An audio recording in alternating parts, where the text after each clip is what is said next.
डाल दें।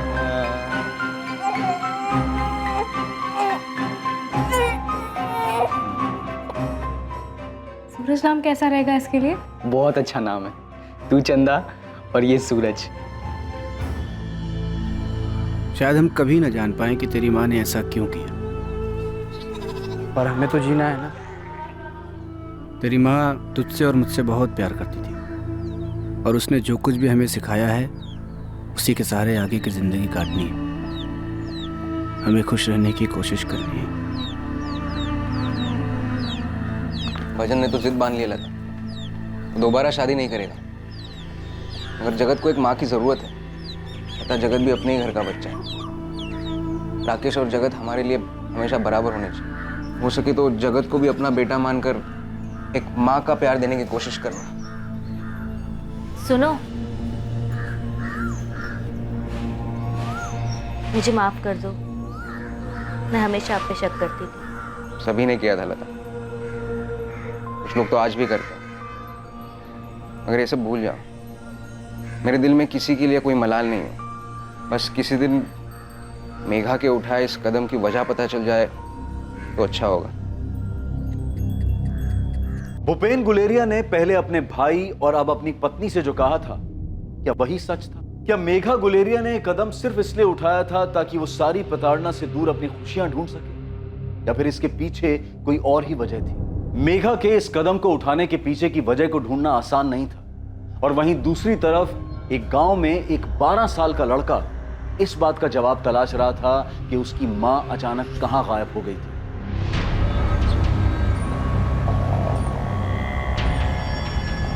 12 साल के रतन दागा को जीवन व्यापन करने के लिए चाय की दुकान पर काम करना पड़ रहा था।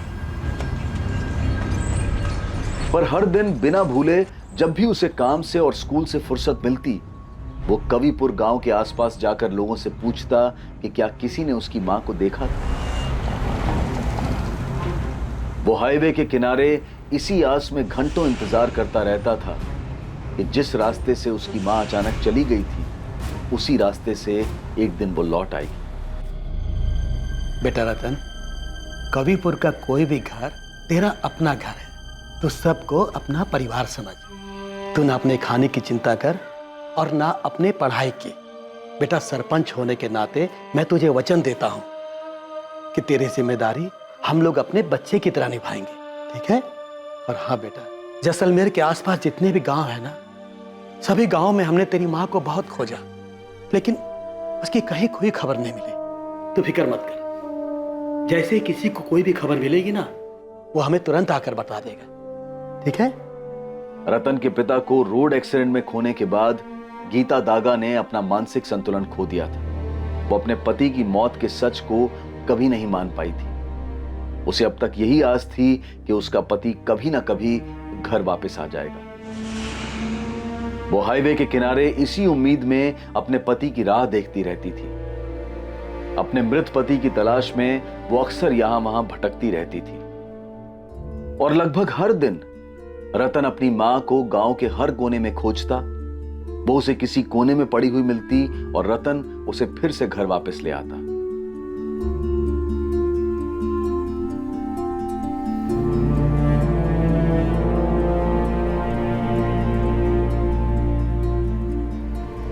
लेकिन साल 2003 में एक दिन रतन ने पूरा गांव छान मारा, पर उसे उसकी मां कहीं नहीं मिली। पर उसने ये उम्मीद कभी नहीं छोड़ी थी कि कभी ना कभी उसकी मां को घर का रास्ता याद आ जाएगा, या फिर एक दिन वो खुद अपनी मां को ढूंढ लेगा और उसे घर वापस ले आएगा। लेकिन रतन अपनी मां का पता नहीं लगा पाया। कहीं ना कहीं रतन दागा की तकलीफ और भजन गुलेरिया और उसके बेटे जगत गुलेरिया की तकलीफ के तार जुड़े हुए थे, और साथ ही जुड़ी थी मेघा गुलेरिया की कहानी कि आखिर उसने क्या और क्यों किया था। और यह कहानी तब शुरू हुई थी जब भजन गुलेरिया अपनी पत्नी मेघा को जानता भी नहीं था। कमल धीरे, कमल क्या कर रहा है? कमल धीरे चल। कमल रोक, साइकिल रोक। मैंने कहा ना साइकिल रोक। दोबारा ऐसा किया ना तो तेरी साइकिल पे बैठूंगी नहीं मैं। रोज रोज इतना चिल्लाती रहती है, कभी गिराया तुझे मैंने? पर मुझे डर लगता है ना। अच्छा सुन ना, सुन, घर पे कल बोल देना स्कूल से पिकनिक के लिए फोर्ट ले जा रहे हैं। फिर घूमने चलेंगे। 3 बार पहले भी यही बहाना बना चुकी हूँ। फिर से कहूँगी तो माँ पूछेंगी कि तुम्हारे स्कूल वालों को फोर्ट के अलावा और कोई जगह नहीं मिलती क्या? अच्छा, बालोतरा चलते हैं फिर। सुबह स्कूल से छुट्टी मारेंगे, बस से जाएंगे, दिन भर घूमेंगे और शाम को वापस। तू एक काम कर, तू अपनी माँ को बोल मेरे घर पे आ और मेरा हाथ मांग ले, फिर बहाना बनाने की जरूरत ही नहीं पड़ेगी। मान जाएगी माँ? अगर नहीं मानी तो तू भागेगी मेरे साथ? कमल, मैं अपनी माँ को दुखी नहीं देख सकती। तू पहले बात तो कर, उनको मेरे घर भेज तो सही, फिर देखेंगे ना, बात होगी। फिर अगर माँ ने मना किया तो तब का तब देख लेंगे। ठीक है। माँ, हाँ, ये लड़का है, भजन नाम। मेघा देख जरा, रिश्ता है तेरे लिए। देखने में तो थोड़ा अच्छा लगे। माँ, परिवार भी बहुत अच्छा है, बरमेर में जमीन है इनकी। लड़का 22 साल का है। हमारे चरण भाई साहब ने रिश्ता बताया है। मैंने मेघा का फोटो भिजवा दिया उनके हाथ। माँ, लड़के का फोटो देखते ही मैंने चरण भाई साहब को बोल दिया कि लड़का हमें बहुत पसंद है। अब अगर वो मेघा को देखना चाहते हैं तो अगले इतवार को घर आ जाए। मेघा देख जरा, लड़का कैसा लगा? अच्छा है ना? सबसे पूछ लिया मैंने, किसी को नहीं पता कमल कहाँ गया है। उसकी माँ से पूछा क्या? अरे उनसे भी पूछा, लेकिन उनको भी नहीं पता वो कहाँ गया है। देवा बता ना, वो किसी काम वाम के लिए गया है? कोई फोन नंबर दिया है क्या तुझे? नहीं रे, होता तो बताता नहीं क्या।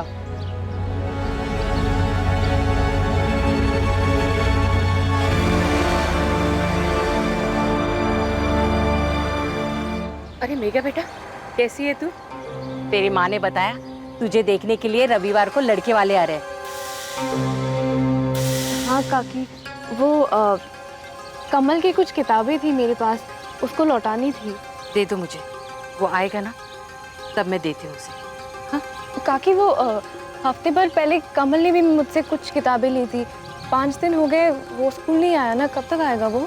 ये तो वही जाने बेटा। जोधपुर गया है अपने चाचा के घर किसी काम से। 5 दिन में आऊंगा ऐसे कहा था मुझे, लेकिन अभी तक नहीं है।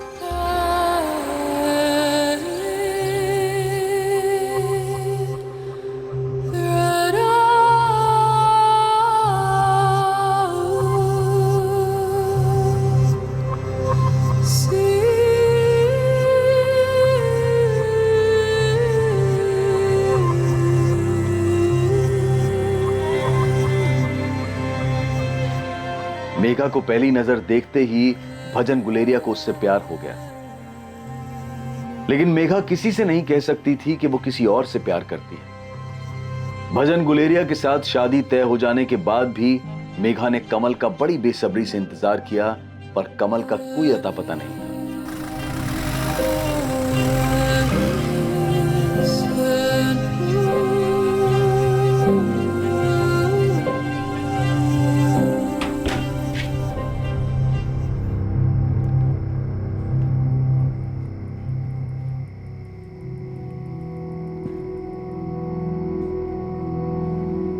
अब जब हमारी शादी हो ही गई है तो तुमको एक सच बताता हूँ। असल में मैं तो शादी ही नहीं करना चाहता था, तो माँ बापू और भूपेन भैया जबरदस्ती कसम देकर मुझे ले गए थे तुम्हें दिखाने। मैं तो शहर जाकर काम करना चाहता था, पर सच कहूँ तो जब मैंने तुमको देखा तो मेरा मन ही बदल गया। मैंने फैसला कर लिया कि मैं शादी तो तुमसे ही करूँगा। माँ बापू को तुम नहीं अच्छी लगी तो मैं अड़ जाऊंगा। तुमसे तो पूछा नहीं, शायद पूछते भी नहीं होंगे, लेकिन फिर भी मैं पूछता हूँ, क्या मैं तुमको पसंद आया?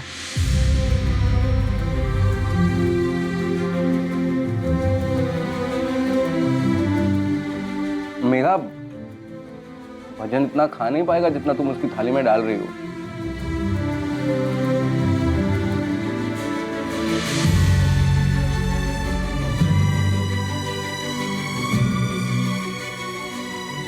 मेघा चौहान अब मेघा गुलेरिया बन चुकी थी। उसने ना सिर्फ इस शादी को स्वीकार कर लिया था, बल्कि वो इस शादी से खुश भी थी।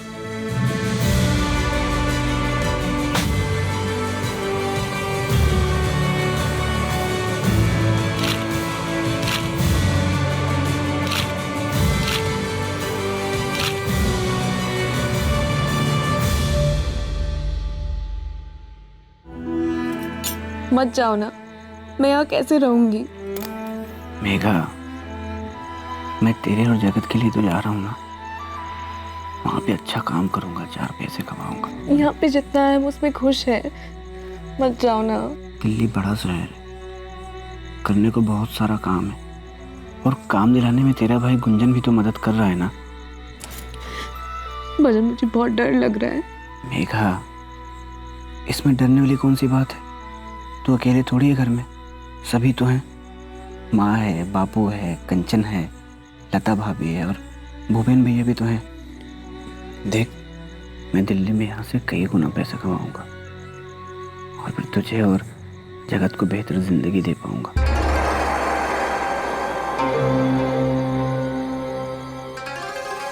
भजन बस यही सोच सकता था कि उसके दिल्ली जाने की वजह से मेघा दुखी थी। मेघा किसी भी हालत में उसे सच नहीं बता सकती थी कि उसके दिमाग में क्या चल रहा है, आखिर वो किस दुविधा से गुजर रही थी।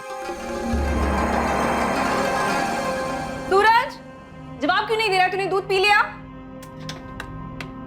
पहले दूध पी, चल खत्म कर सब। मम्मी देखो उसमें मक्खी है। नाटक मत करो, थप्पड़ मारूंगी। खत्म करो। क्यों पिलाते हैं मम्मी? इतना गंदा होता है। कि तेरे सेहत के लिए अच्छा है। अब पूरा खत्म कर। मम्मी पापा कब आएंगे? पता नहीं, पूछ के बताऊंगी। पापा हर बार बाहर जाते हैं, टूर पे जाते हैं, और उनको टाइम नहीं होता कि कब वापस आएंगे। अगली बार टीचर बुलाएंगे और आप दोनों को आना है। ठीक है, चलो अभी। वैसे पापा काम क्या करते हैं? बताया ना तुझे, तेरे पापा सेल्स में है। पापा ऑफिस में काम क्यों नहीं करते? बाकी सबके पापा ऑफिस जाते हैं, दुकान जाते हैं, हर शाम घर लौटते हैं। पापा की तरह हमेशा बाहर नहीं रहते। चुप कर, हर वक्त बकवास करता रहता है। अब चल, तेरी बस निकल जाएगी। उनको बोल देना। क्या हुआ चंदा, इतना चिल्ला क्यों रही है? तो और क्या करूँ, तू बता। कमल, सूरज बड़ा हो रहा है, तेरे बारे में सवाल करता रहता है कि तू कहाँ है, तू घर क्यों नहीं आता। उसके सारे दोस्त के पापा घर वापस आते हैं। दिन भर तुझे याद करके वो अपने दोस्त के पापा के बारे में बात करता रहता है। चंदा, तो समझाओ उसको, मैं काम में फंसा हुआ हूँ। बस 2 दिन की बात है, मैं आ जाऊंगा वापस। कमल, मैं सूरज की परवरिश अकेली नहीं कर सकती। हम दोनों को यहाँ पे तेरी जरूरत है। चंदा, मैंने एक बार कहा ना, मैं आ जाऊंगा वापस, काम में फंसा हुआ हूँ। तुझे क्या लग रहा है मैं तुम दोनों को छोड़ के भाग जाऊंगा? तुम दोनों के बिना जी सकता हूँ क्या मैं?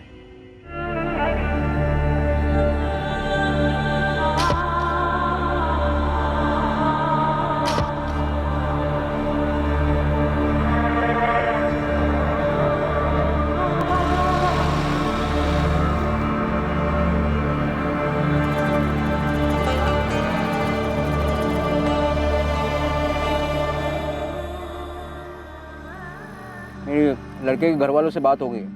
हम लड़के को एक मोटरसाइकिल दे रहे हैं। कंचन को 2 लाख के गहने देंगे जो लड़के वालों के घर जाएंगे। साथ में 2 लाख नकद भी देंगे, और उनके मेहमानों का ख्याल तो हम रखेंगे। भजन, तू सुन रहा है? हाँ, आप कैसे भी करके कंचन की शादी तय कर दीजिए। मेरे बाद जो कुछ भी होगा मैं दे दूंगा। भजन, तू ऐसा क्यों कर रहा है? क्यों अपने आप को तकलीफ दे रहा है? जगत को देखा बड़ा हो गया है वो, उसकी पूरी जिंदगी पड़ी है उसके सामने, और अब तो वो भी सब कुछ भूल चुका है। तू क्यों नहीं भुला पा रहा? ना तू ठीक से खाता है, ना अपना ख्याल रखता है।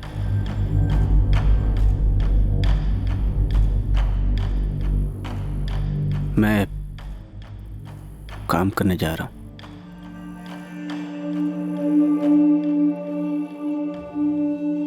एक भजन, जो कुछ भी हुआ उस तकलीफ से गुजरना सबके लिए मुश्किल था। ये जो लड़का है ना पंकज, बड़ी मुश्किल से हाँ कहा है उसने कंचन से शादी करने के लिए। उसने या उसके परिवार ने अभी तक तेरे बारे में कोई सवाल नहीं पूछा, ना ही तेरी बीवी के बारे में। मुझे डर है कि तेरी ये हालत देखकर वो सवाल पूछना शुरू कर देंगे, और फिर हमें जवाब देना होगा, और फिर कंचन की शादी का क्या होगा?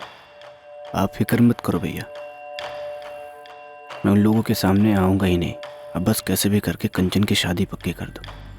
बाकी जगत को आप और भाभी अपने बच्चे की तरह पाल ही रहे हो। मगर भजन, जगत तेरा लड़का है, उसे तेरी जरूरत है जिंदगी में आगे रास्ता दिखाने के लिए।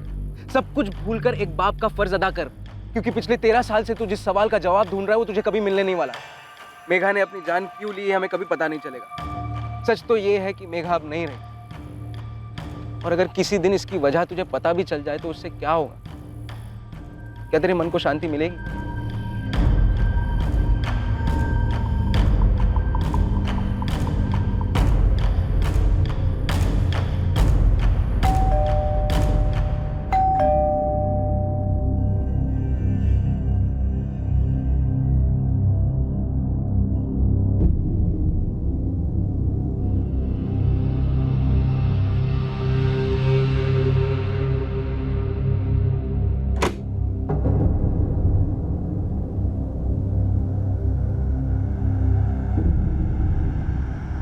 ये पकड़, अपने लिए अच्छी साड़ियाँ ले लेना और सूरज के लिए भी अच्छे कपड़े, और तेरे लिए नया मोबाइल लाया हूँ।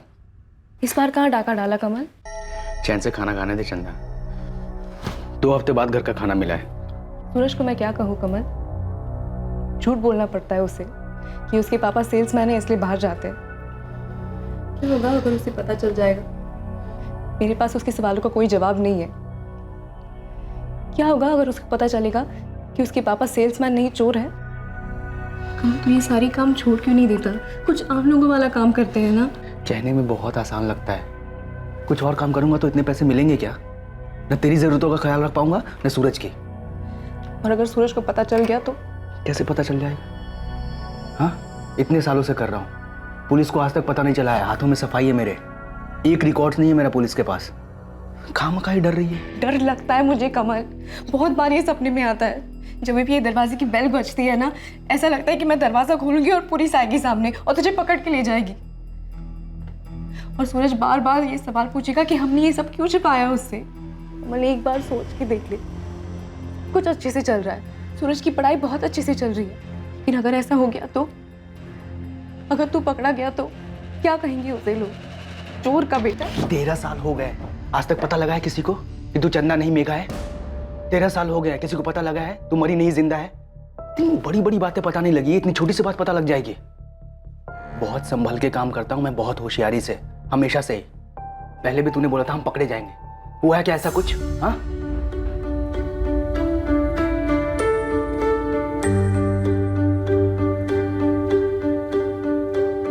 अरे जी आप भी रुक जाते दामाद जी। अरे नहीं, बहुत काम है। तो आपने कहा मेघा और जगत को छोड़ दूं इसलिए ले आएंगे। अब मेघा आई है यहाँ तो कम से कम 2 हफ्ता रुकने दो उसे। हाँ ठीक है। अच्छा मैं चलता हूँ, बस का टाइम हो रहा है। बस ठीक है।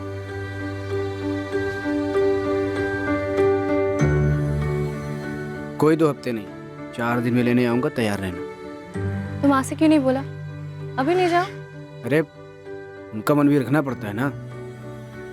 अच्छा अब मैं चलता हूँ। जाऊँ? देख अगर नहीं बोलेगी तो नहीं जाऊँगा फिर। भैया और बापू अलग से 4 बात सुनाएंगे कि छोरी की शादी क्या हो गई, जोरू का गुलाम हो गया, एकदम काम धंधा ही छोड़ दिया। ठीक है जाओ, पर आ जाना 4 दिन में।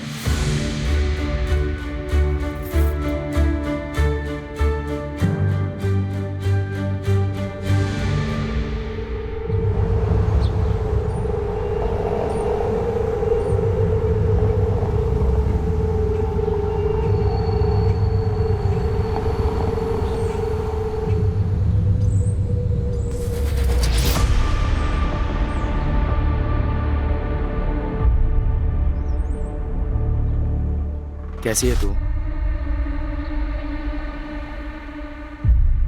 तू अब तक नाराज है? मैं आया था तुझसे माफी मांगने, पर तू बाड़मेर में थी। मेरी हिम्मत नहीं हुई वहां आने की। मैं जब भी गांव आता हूँ तेरा ही इंतजार करता हूँ कि तू कभी तो गांव आएगी। अब क्यों आया है कमल? जो हो चुका है वो हो चुका है। सब मेरी गलती है, मुझे पता ही नहीं था तेरे साथ क्या चल रहा है। मैंने वापस आने में देर कर दी। देर नहीं, तुमने बहुत देर कर दी। सब खत्म हो चुका है, मैं अपनी जिंदगी में नई शुरुआत कर चुकी हूँ। वो गांव के बाहर का घर याद है ना तुझे? कल इंतजार करूंगा मैं तेरा वहां। जो तू मुझे भूल चुकी है तो मत आना, नहीं तो बस आकर माफ कर देना मुझे।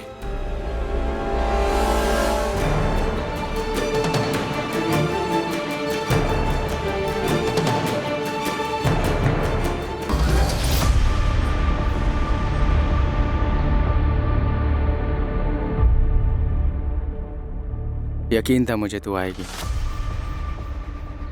नहीं कमल, मैं किसी और की पत्नी हूँ, माँ हूँ मैं एक बच्चे की। मेघा मुझे पता होता तेरे साथ क्या चल रहा है तो मैं उस समय ही तुझे भगा के ले जाता। पर अब इस सब का क्या फायदा कमल? क्या अब तू मुझसे प्यार नहीं करती? पर अब मैं बहुत खुश हूँ अपनी जिंदगी में कमल। पति है मेरा जो मुझसे बहुत प्यार करता है। तुझे भुला पाना बहुत मुश्किल था मेरे लिए, पर मैं आगे बढ़ चुकी हूँ कमल। पर मैं अब भी वहीं खड़ा हूँ, कभी भूल ही नहीं पाया तुझे। जब मैं तुझसे मिलने आया ना तब तेरी शादी हो गई थी। पर अब इस सब का क्या फायदा कमल? मेरा एक अलग परिवार है, या मैं तुझे माफ कर देती हूँ कि तू नहीं आ पाया, मान लिया कि तू फंस गया कहीं पे। पर अब मैं खुश हूँ कमल, और पुराना कुछ भी याद नहीं करना चाहती। मैं बस यहाँ पे इसलिए आई थी क्योंकि शादी के बाद तुझसे बात नहीं हो पाई, पर अब दोबारा नहीं आऊंगी और तुझसे कभी नहीं मिलूंगी। बस इतना बता दे, तू मेरा प्यार भूल चुकी है या अब भी प्यार करती है मुझसे?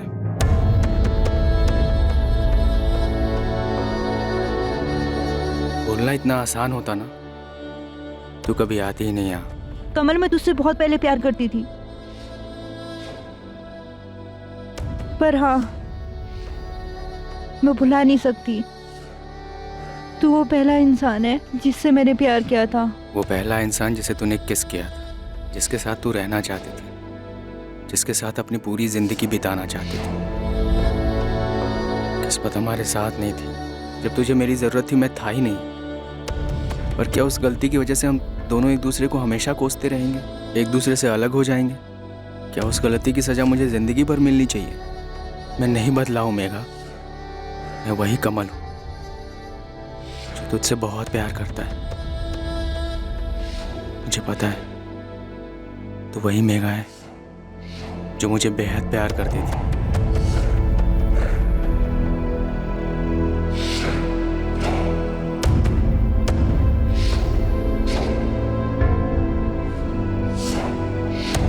मेघा,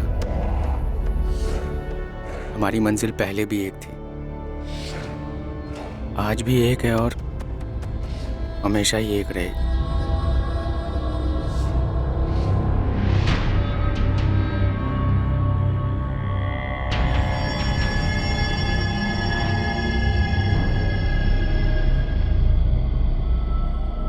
कमल, मैं अपने पति को धोखा दे रही हूँ। अगर तुझे ऐसा लग रहा है तू मेरे साथ नहीं रहना चाहती, तो सबसे बड़ा धोखा तो खुद को दे रही है। कमल, वो मुझसे बहुत प्यार करता है। तू मुझसे प्यार करती है। मैं अपना खुद का सामना नहीं कर पा रही हूँ कमल। तुझे वापस आना ही नहीं चाहिए था। मुझे ना तुझे उस वक्त छोड़ के जाना ही नहीं चाहिए था। हम एक नहीं हो सकते कमल। ऐसा लग रहा है जैसे कि मैं पाप कर रही हूँ। कमल, मैं बार बार तुझसे मिलने नहीं आ सकती। भजन मुझ पे शक नहीं करता, पर मैं उसका भरोसा नहीं तोड़ सकती। तू मेरे साथ चलेगी हमेशा के लिए, अपने पति को छोड़कर, सबको छोड़कर? नहीं कमल, बिल्कुल नहीं। नहीं चल सकती मैं। भजन को बहुत तकलीफ होगी। और जगत का क्या होगा? यही छोड़ दे जगत को, वो उसका बेटा है, वो संभाल लेगा उसको। नहीं, कुछ भी नहीं बिगड़ेगा मेघा। 5 साल हुए हमें एक दूसरे को देखे हुए, बात तक नहीं की थी, और अब देख सिर्फ 2 महीने हुए हमें मिले हुए, सब कुछ पहले जैसा हो गया है। हमारी किस्मत में मिलना ही लिखा है, नहीं तो हम ऐसे मिलते ही नहीं। नहीं कमल, हमारे पास एक मौका था साथ में होने का, लेकिन तू तब नहीं था। भी है मेघा, मैं गलती दोबारा नहीं कर सकता। पर ऐसा कैसे होगा कमल? होगा मेघा, मैंने सब कुछ सोच रखा है। अगर तू मर जाए, अपने पति के लिए, अपने बच्चे के लिए, अपनी माँ के लिए, पूरी दुनिया के लिए। ये तू क्या कह रहा है? मेरे पास एक प्लान है। वो देवा याद है तुझे? मेरा एक और दोस्त है सुधीर, मेरे साथ ही काम करता है। मैंने उनसे बात की है। हमें किसी और को मारकर सबको ये दिखाना होगा कि वो मेघा की लाश है। लेकिन अगर किसी को मारा तो पता चल जाएगा कि खून हुआ है, और फिर पुलिस जांच करने आ जाएगी। और जांच करके पुलिस आज नहीं तो कल तुझ तक पहुंच ही जाएगी। यार मुझे मेघा चाहिए। अब वो ऐसे अपने पति को छोड़कर तो आने से रही, उसे बेइज्जती का बहुत डर है। हाँ, अगर ये साबित हो जाए कि वो मर चुकी है तो मैं उसको मना लूंगा। तो फिर कुछ सोचते हैं। इसके लिए हमें उसकी जैसी एक औरत को ढूंढना पड़ेगा। ये मर गई है, ये यकीन दिलाने के लिए हमें किसी को तो मारना ही पड़ेगा, तभी सबको यकीन होगा। सही कह रहे। हफ्ते भर सोचने के बाद ये तरकीब दिमाग में आई है, और देवा को तो एक औरत भी मिल गई है। इसको देखकर ऐसा लगेगा जैसे तू मरी है।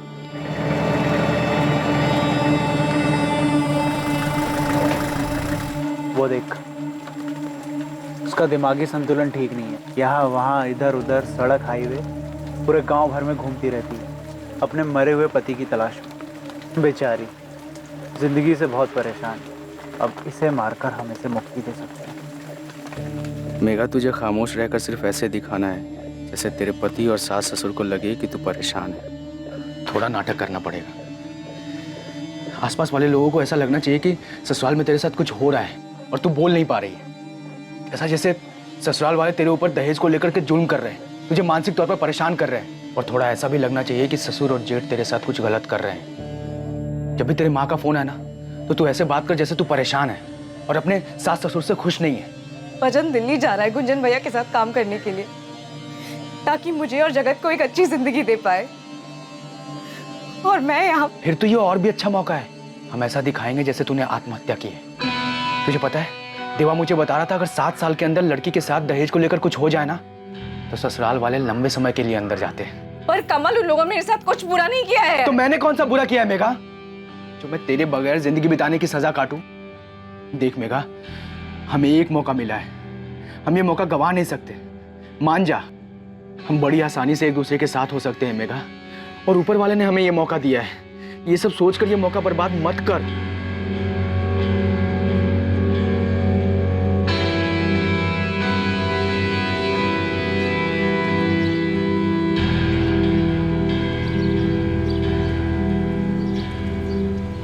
सुनो, सुनो।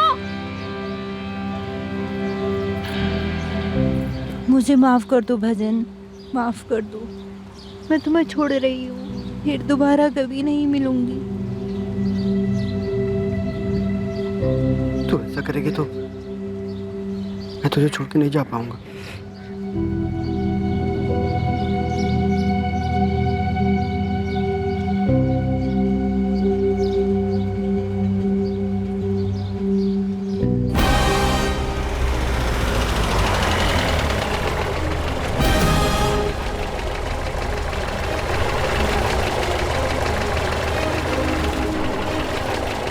मेरे पति को देखा क्या तूने? हाँ मैंने देखा ना। कहाँ देखा है?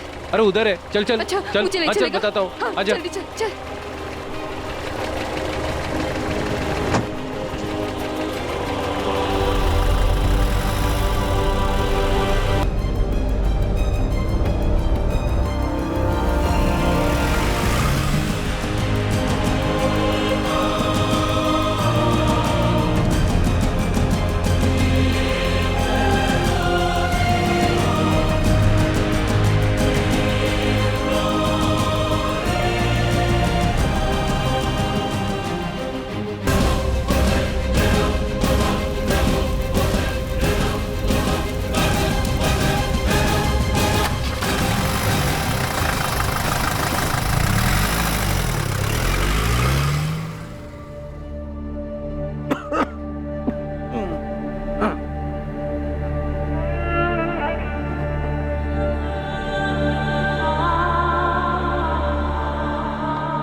देखिए, रिपोर्ट्स के हिसाब से भजन को सेकंड स्टेज का कैंसर है। क्या कहा आपने?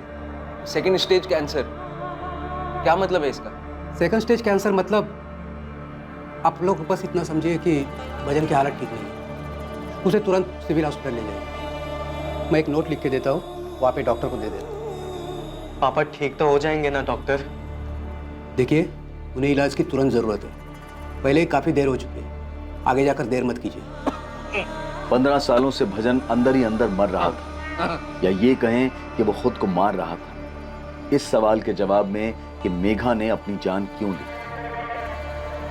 15 वर्षों के लंबे इंतजार के बाद भी रतन दागा को कोई अंदाजा नहीं था कि उसकी मां गीता दागा कहां चली गई थी और उसके साथ क्या हुआ था। क्या भजन गुलेरिया और उसके बेटे जगत गुलेरिया को कभी मेघा की सच्चाई के बारे में पता चल पाएगा? क्या रतन दागा को कभी उसकी मां के लापता होने की हकीकत का पता चल पाएगा? किस्मत के कारण यह अपराध एक लंबे समय तक सामने नहीं आ पाया था, लेकिन इसका खामियाजा कई जिंदगियों को चुकाना पड़ा था। लेकिन 2018 में किस्मत एक बार फिर पलटने वाली थी और 15 साल पहले हुआ जुर्म अब सबके सामने आने वाला था।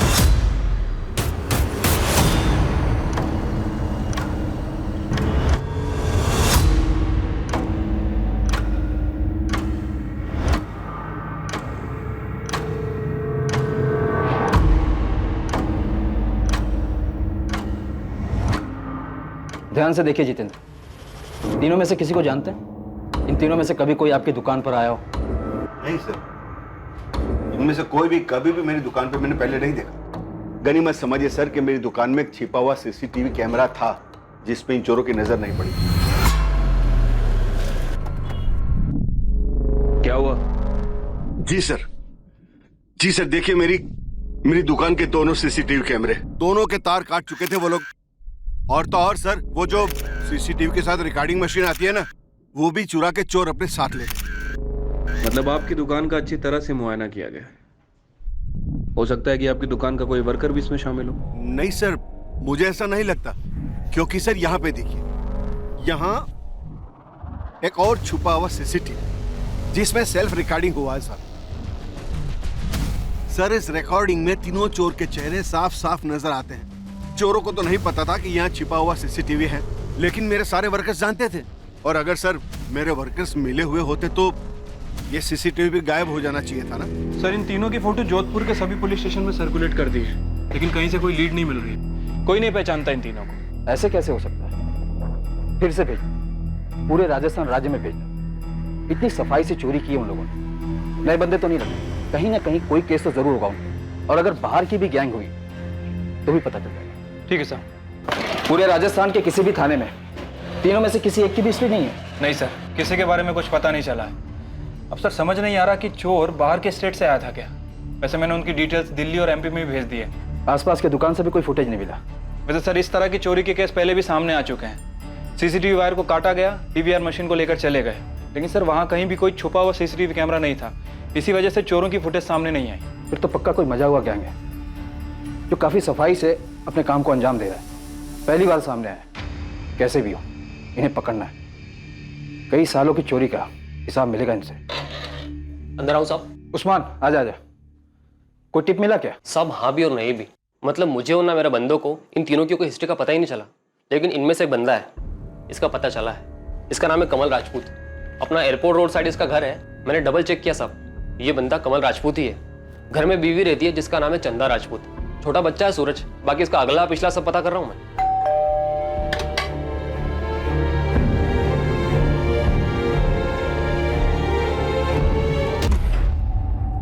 चंदा राजपूत।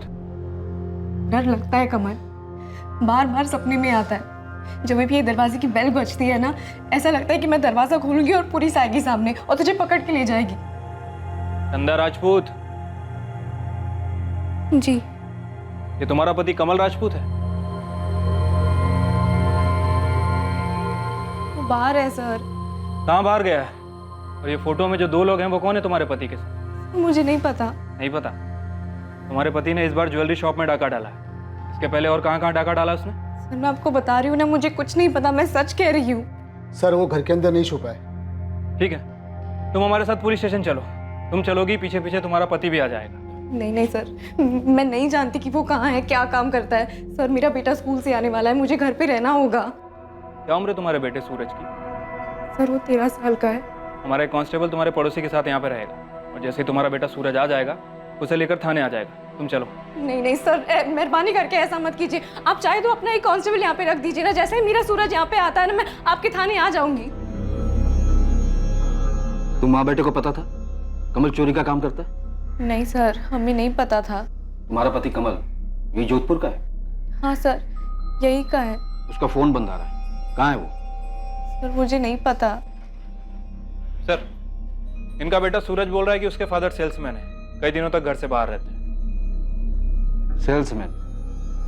कैसा सेल्समैन? चंदा राजपूत? सर मुझे नहीं पता। चंदा तुम्हें कुछ पता भी है या नहीं? सर मुझे पता है कि वो काम करता है, लेकिन क्या काम करता है, कहाँ काम करता है, मुझे नहीं पता। 13 साल का लड़का है तुम्हारा। 14 साल पहले शादी हुई थी ना? जी सर। सच बोल रही हो? इसमें भी कोई गड़बड़ है? नहीं सर, मैं सच बोल रही हूँ। तुमने बताया तुम्हारा पति कमल यहाँ जोधपुर का है, तुम भी यही की हो? जी सर। जोधपुर में कहाँ की? मायका कहाँ पर है तुम्हारा? और मायके में कौन कौन है? कोई नहीं है। कोई नहीं है? अरे तुम लोग पैदा हुए थे कि आसमान से टपके थे? तुम्हारा कोई नहीं है, तुम्हारे पति का भी कोई नहीं है। उसका फोन बंद आ रहा है, वो क्या काम करता है तुम्हें भी नहीं पता। और तुम्हें तो ये भी नहीं पता कि उसके साथ ये 2 आदमी कौन है। हम जानते हैं चंदा राजपूत, तुम्हें सब कुछ पता है। पूरे 26 लाख के गहने चुरा कर भागा है तुम्हारा पति। इसके पहले भी चुराए होंगे। सच सच बताओ। सर मैं सच बता रही हूँ, मुझे कुछ नहीं पता।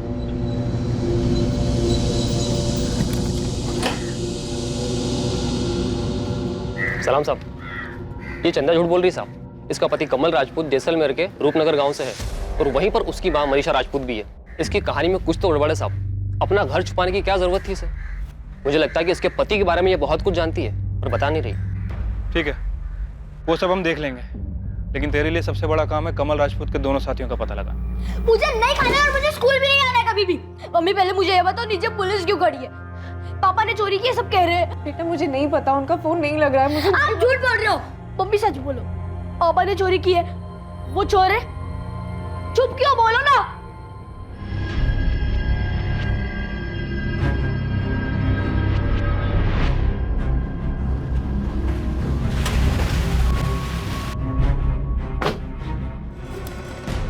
ये आपका बेटा कमल है?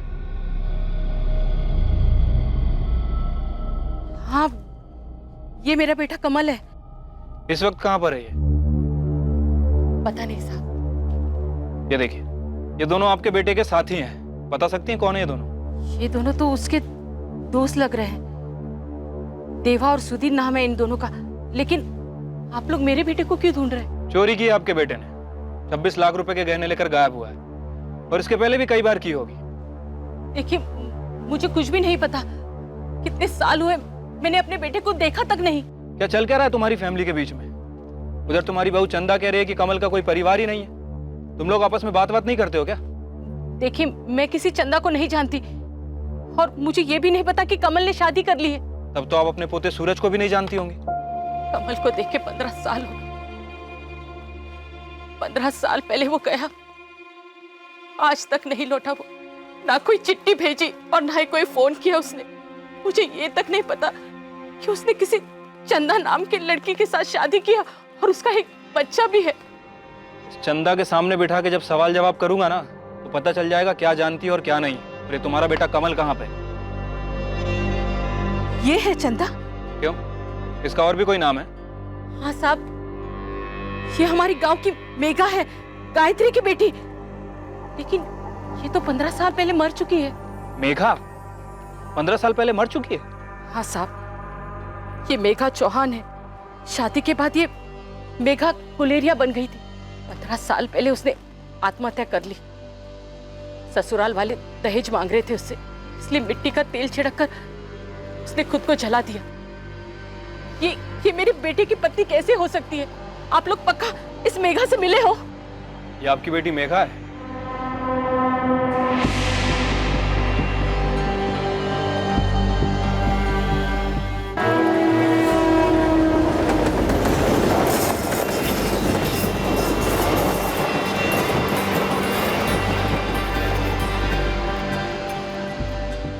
मेघा भाभी जिंदा है?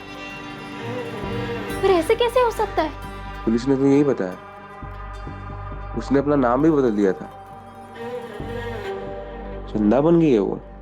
पर कोई मरा हुआ जिंदा कैसे हो सकता है भैया?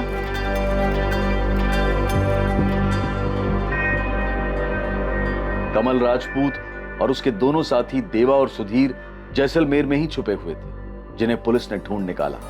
इनके पास से लूट का एक बहुत बड़ा हिस्सा बरामद हुआ, लेकिन इस लूट से बड़ा वो अपराध था जो 15 साल पहले हुआ था। ये देखिए सर, बाकायदा कोर्ट में केस चला है सर। भजन गुलेरिया के पिता रणछोड़ गुलेरिया, माता पार्वती गुलेरिया और बहन कंचन गुलेरिया, ये तीनों ही जेल में थे सर। लेकिन कोर्ट के पास कोई सबूत नहीं था, इसलिए इन्हें रिहा कर दिया गया। सबूत ना होने की वजह से, और वो भी ऐसे जुर्म के लिए जो उन लोगों ने कभी किया ही नहीं था।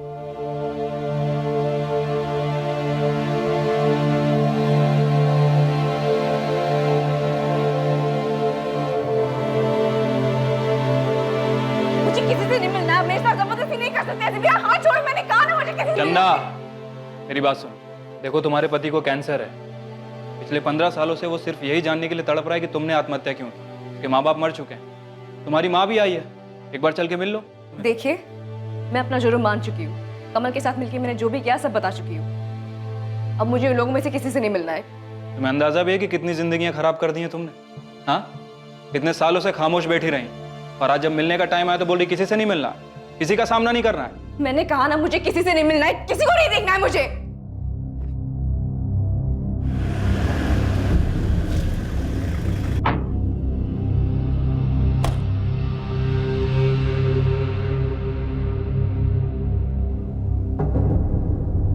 किडनैपिंग के केस पर क्या हुआ? सर, मैं रतन दागा। आपने फोन किया था। आप मेरी माँ के बारे में कुछ बोल रहे थे। क्या पता चला आपको? हाँ रतन, बैठो। जी सर। रतन, हमने पता किया 15 साल पहले तुम्हारी माँ को मार दिया गया था और उन्हें जलाकर मारा गया, और इस काम को एक कपल ने मिलकर अंजाम दिया क्योंकि वो साथ में भागना चाहते। तुम्हारी माँ की लाश को उस औरत की लाश बताकर ये साबित करना चाहते थे कि उस औरत ने आत्महत्या कर ली, ताकि सबको यही लगे कि वो भागी नहीं, मर गई। मेघा गुलेरिया नाम था उसका।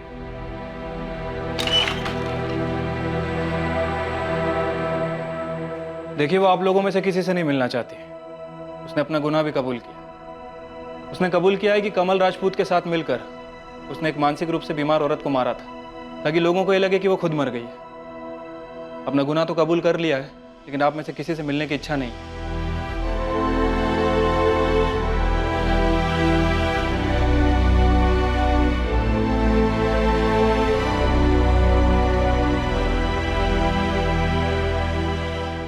मैं आपसे हाथ जोड़कर माफी मांगती हूँ दामाद जी, मुझे माफ कर दे। रहने दीजिए माँ जी। उसने सिर्फ हमको ही नहीं, आपको भी अंधेरे में ही रखा था। अंधेरे में नहीं पापा, माँ ने हम सबके पीठ पे छुरा घोपा है, छुरा। अरे अपने स्वार्थ के लिए क्या क्या नहीं किया माँ ने। किस किस को मार दिया, दादा को, दादी को, इन सबकी हत्या की है।